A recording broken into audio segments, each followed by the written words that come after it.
first phase of the ceasefire deal between Israel and Hamas, and the Palestinian militant coup Hamas was delayed and missed its scheduled start time. As per the agreement, an hour before the deadline, Israeli Prime Minister Benjamin Netanyahu has warned that the ceasefire in Gaza would not begin unless Hamas provides his government a list of hostages it would release under phase 1 of the agreement. Israel's military meanwhile continued its attack on Gaza, where 3 people died in a fresh assault. The Israeli army spokesperson has said that the military continues to attack Gaza and is fully ready to respond if the terms of the deal are broken by Hamas. Earlier, the IDF forces began withdrawing from Gaza's Rafah to the Philadelphia corridor along the border between Egypt and Gaza. My colleague Aditya is joining me for more. Aditya, now the phase 1 ceasefire deal as per the condition has been halted, and in the latest a new problem and issue has also come up.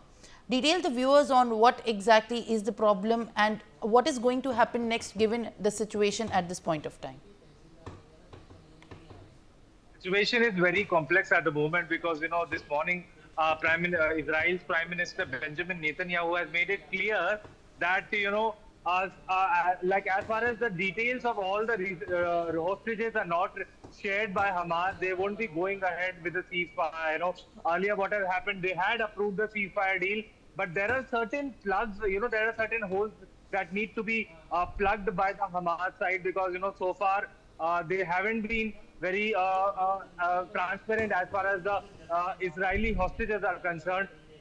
Let us just remind our viewers that in the past they had released a list of 34 Israeli hostages that it might release, Hamas. So it means that nothing so far from the Hamas side also, there is no clarity as to in what phase will they release the Israeli hostages and by how long will the duration take, how long will it take to release all the Israeli hostages, because Benjamin Netanyahu says that Israel has the right to struck Hamas and not Gaza until and unless all the Israeli hostages are released. So this situation needs to be seen, Simran, as to how this entire ceasefire deal progresses. So tomorrow is the swearing-in ceremony of the US President-elect Donald Trump, and he had also made it very clear that all hell will break loose if all the Israeli hostages are not released in a timely manner. So, Simran, the situation as of now appears to be a little in doubt as to by when would the actual hostilities between Hamas and Israel will end and all the Israeli hostages are safely sent back to Israel. Yes, Simran. All right, Aditya, thank you very much for giving us these details and in fact putting more information here on the broadcast. Sanjeev Srivastava, international affairs expert, is joining me live on the broadcast. Appreciate you joining me live, sir. Now, in the regards of what has been happening recently, the phase 1 ceasefire deal that was struck 3 days ago has now been halted, and in the latest, the Israeli Prime Minister has demanded the list of the hostages that would be released. How in these scenario is likely a deal that was aiming to have the peace and tranquility be restored be achieved? This is the main question that in fact the world is watching the conflict, which has been broken out of in fact the context, and now also raising many concerns for the people who are looking at the leadership of both the sides for having an amicable solution.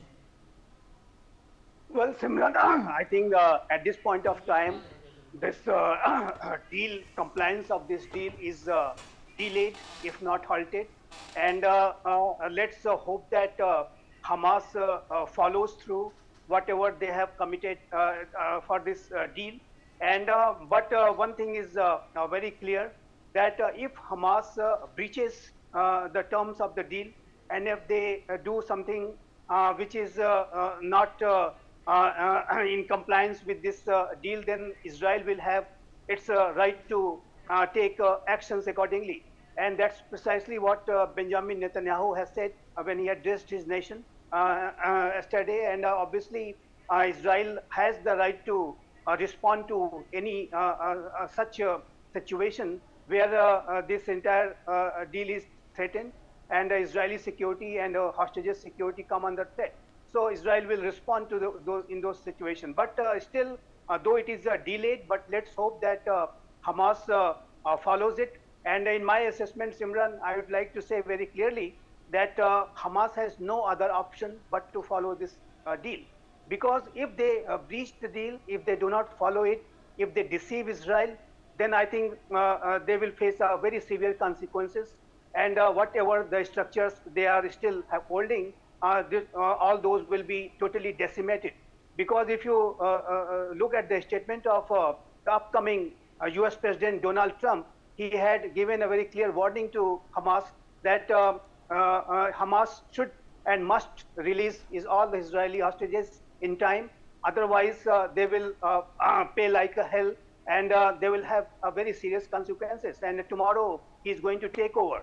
So I think if Hamas breaches the deal, they do not follow and they do not comply the terms of the deal, and they delay or halt this entire process of releasing hostages, then I think the combination of President Donald Trump and President Benjamin Netanyahu will prove very deadly for the remaining structure of Hamas. And Hamas will be totally wiped out in times ahead. So I think it will be wise for Hamas. Well, all right, Sanjeev Srivastav, thank you very much for giving us your time and also your opinions on this very hot take that we are putting in perspective. For more such videos, subscribe to the NewsX YouTube channel, hit the bell icon.